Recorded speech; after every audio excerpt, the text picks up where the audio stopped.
Hello viewers, আসসালামু আলাইকুম। আজকের ভিডিওতে আমরা আরো একটি গুরুত্বপূর্ণ তথ্য জানতে চলেছি।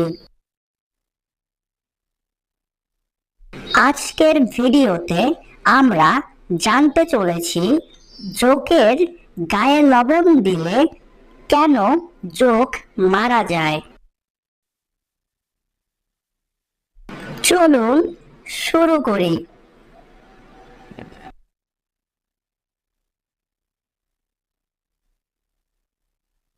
জোকের শরীরে প্রচুর পরিমাণে পানি থাকে।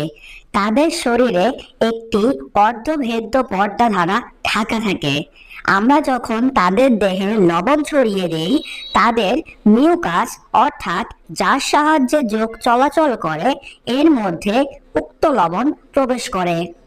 আর শরীরের বাইরের লবণের ঘনত্ব বেশি হওয়ার জন্য তাদের শরীর থেকে পানি বাইরে বের হয়ে যায় এবং ডিহাইড্রেশনের ফলে তাদের মৃত্যু হয়। ডিহাইড্রেশন কি? শরীরে পানি শূন্যতা বা পানির স্বল্পতাকে ডাক্তারি ভাষায় ডিহাইড্রেশন বলে। আশা করি আজকের তথ্যটি বুঝতে পেরেছেন। ধন্যবাদ।